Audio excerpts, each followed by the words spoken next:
Hi everyone, Mr. 3D Hero here, and welcome to today's latest Loadout video. In today's latest Loadout video, I'd like to bring you a pilot that is well known, well loved, respected, and constantly drunk, called Barker. Now Barker is a well known pilot on the Frontier. He was first with the IMC, kind of left later on and joined up with the M Corps, or should I say kind of got taken or kidnapped by the M Corps to work with them to stop the IMC from doing blah blah blah, and here he is now, back in Titanfall 2 as a Blackbird pilot. Now, he's very skilled, he's considered an ace pilot when he's not drunk, and he's one of the lovable characters in Titanfall 2's multiplayer. Because he's always freely, he's always joking, he's always supporting, and he's always respecting you, the player. And a lot of people like him because of his personality. So I thought, okay, maybe let's bring him into the multiplayer as a playable character, or a playable character with his given or provided loadout. Now, in terms of when it comes down to actually building around him, it was kind of hard to actually create a loadout around him because there wasn't a lot of information around that indicated to me what he would potentially use. However, because this is a loadout and it is not 100% true, you can potentially go with whatever you want. I try to keep as much truthiness to loadout as possible. That means I try to follow up some of the encounters and wording and some of the information provided to build something unique out of him. And this is what I currently got. Now, from what I can understand, he loves flying, and he had a shotgun in Angel City that he said that he wasn't going to leave. So I thought, okay, maybe he is a CQC / long range pilot. And I kind of built upon that information, I played around with it, and I can genuinely say that it works and it doesn't work, depending on maps and depending on type of players you go up against. But let's go into main loadout, and I'll explain a bit more later on. So your main class now is Grapple. Grapple allows you to basically get around the map from point A to point B quite quickly. If you know how to grapple properly, you'll be able to launch yourself from a specific area and get the higher ground on people. And this will come in handy because your main primary weapon is going to be Eva 8. Now, I chose the Eva 8 because it was mentioned in one of his burn cards in Titanfall 1 for the Eva 8 Amped, where he left a shotgun back in Angel City and how he wanted to go get it back. So I thought, okay, maybe prior to Titanfall 2, he actually did get a shotgun back, and maybe it was the Eva 8. So I said, okay, let's go with the Eva 8. And Eva 8, although it has been slightly nerfed, it's still quite powerful. It's great for close range situations, it's great for cleaning up and mopping up large groups of enemies, and if you know how to get behind enemy lines without getting spotted, it will play within your favour. Especially with Grapple, Grapple will basically allow you to launch yourself from point A to point B, and because you'll be overhead, you have the chance of dropping onto the players and landing a number of kills. I found that Eva 8 works effectively on more close quarter maps such as Complex or Crash Site. Your secondary now is going to be the Wingman Elite. The Wingman Elite allows you to take out pilots from long range distances. This is useful because although your loadout is designed for both CQC and long range, you kind of want to have a middle ground for it. You've got to have a secondary weapon that allows you to take out pilots that are capable of all types of scenarios and situations. So having the Wingman Elite will allow you to face up against players that are camping at the far end of the map, like on Eden, or there might be, say, they might be closing in on you and you don't have enough ammo, or you're about to reload your main primary weapon. With the Wingman Elite, you have a high chance of killing them if you land headshots or if you land a number of body shots with it. Your anti-Titan now is going to be the Thunderbolt. Thunderbolt is a great little anti-Titan weaponry because not only does it boost up your core meter and your boost meter relatively quickly, it's also damaging a bunch of enemies within the area. Not just one, a bunch of them. So it basically builds up your meter incredibly fast. And if you're playing on maps such as on Homestead, where the areas are quite large but players tend to group up quite closely together, you fire this in their potential direction, you'll get a lot of core meter, damage them, and you'll have the chance to drop your Titan down within, let's say, a short amount of time after your death, or if you're trying to get your Titan as quickly as possible.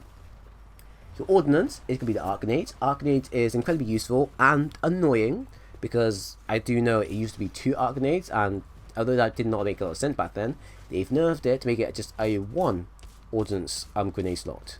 So now, Arc Grenades are incredibly useful because it's lit up, because it stops players from running away from you at long distances, and allows you to close in the gap with your EVA 8.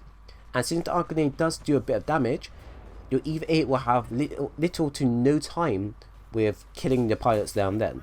It should probably take you about maybe 2-3 shots depending on how close you are. Maybe 1 shot depending.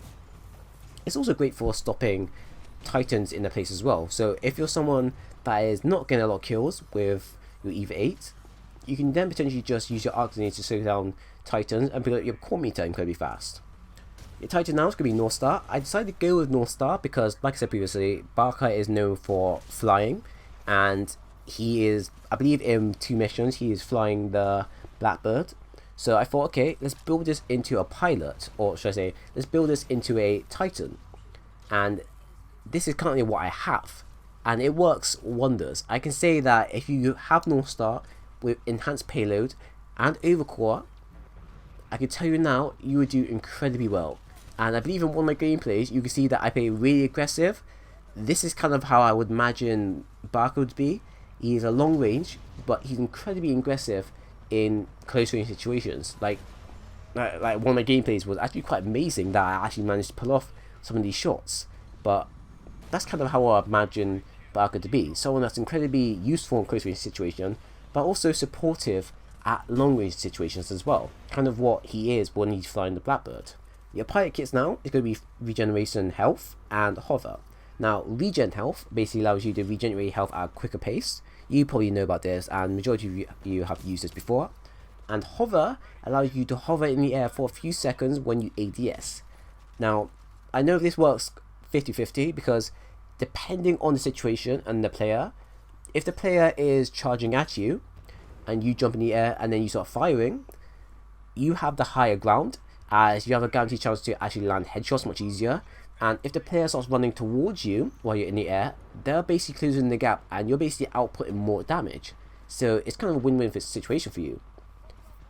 And it's incredibly useful as well when you eject from your Titan, because if the Titan thinks that you're coming back down, such as Ronin, the Ronin player will not know that you have hover. So you can basically hover in the air for a bit, fire at them with the arc grenades or use a thunderbolt, and then if you're near a building, you can grapple and get to the other area safely, while the Ronin player won't have that chance. At the same time, it's 50-50 because it also makes you a target against other players.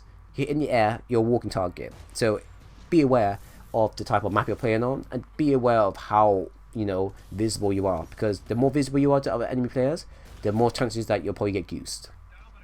And lastly, your boost is going to be the amped weapon boost.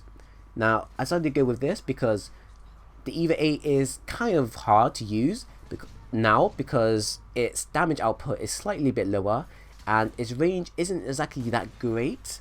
However, by adding amp boost to it, it increases its damage and is a bit more lethal now. So instead of me landing and kill someone in, say, 3 to 4 hits, I'll be killing someone in about 2 to 3 hits. Something that kind of fills in the gap of how it was before in the pre-nerf of the weapon.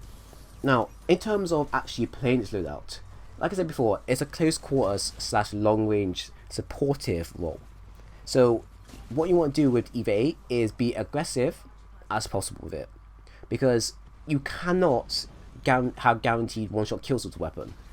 The EVA 8 isn't as powerful as it was pre-nerf, so how it is currently, you have to be as aggressive and as aware of your surroundings as quickly as possible. This is where your grapple comes in. You grapple from one end to another of the map, and you close in the gap as quickly as possible. If you can get behind enemy lines, that's even more better for you, because by you getting behind enemy lines, you can clear up quite easily there and then. And with your amped up weapon as well, you'll be dropping people left, right and centre incredibly fast.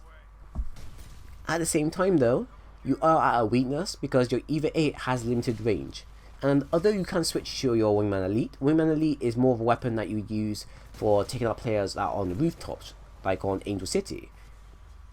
In some situations, if you're going up against someone that's using the R201 and they spot you, I'll say maybe 5 times out of 10, there's a guaranteed chance that either you'll come out alive, but barely, or the person will come out alive, but barely. And there's a chance that if any of these 2 encounters happen, it's because either 1, you didn't close the gap quickly enough, or 2, they spotted you. So what I suggest is that you get in close. either 8 them as quickly as possible, hold down the trigger, do not let go of the trigger if you can, just close in the gap and try and land headshots as much as possible, slide, even grab on them if you have to, just close in with either 8 as much as possible. Use your arc grenades if they decide to run. By using your arc grenades, it slows them down, and basically means that you can come in and execute them then and before they escape.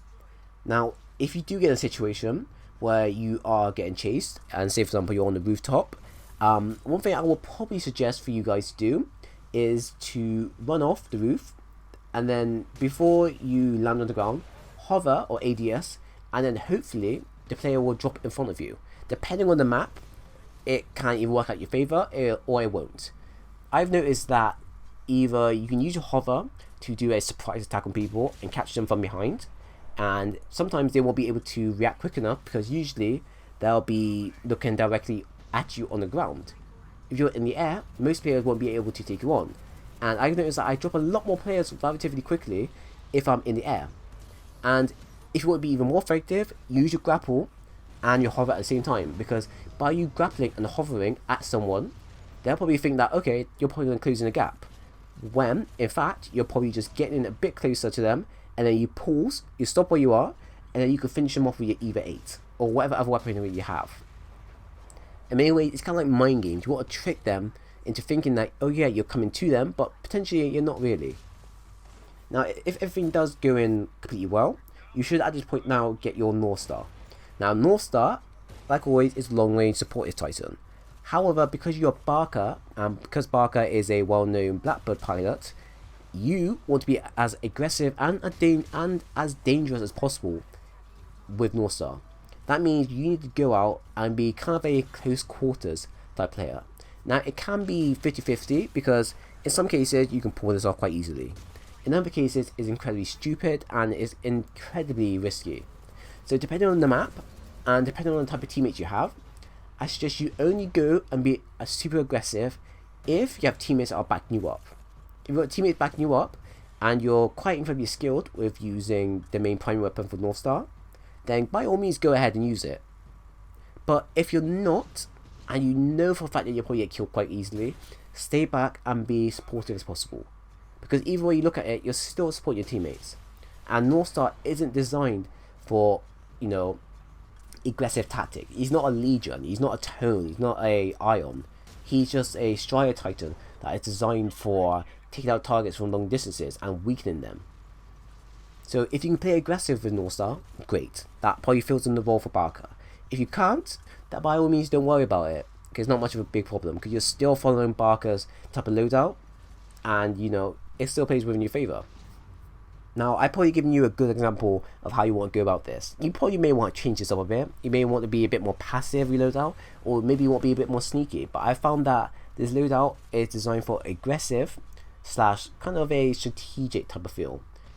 For me personally, you've got to be as aggressive as possible with this loadout. That's how I found my success with it. And if you can be aggressive with it, you will do great.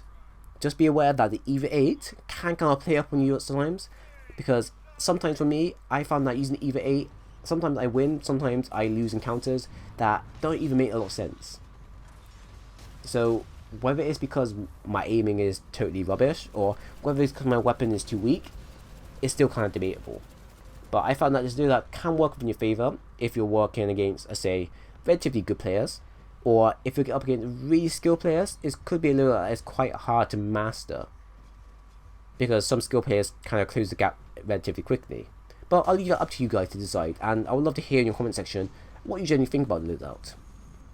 So like always, that's the end of the video. I do hope you enjoyed it. If you did, then leave a like, a comment, and subscribe for more. If you didn't, then by all means leave a dislike. I understand, and I know what to do in the nearby future. So once again guys, thank you all for watching, and I do hope to see you all again soon.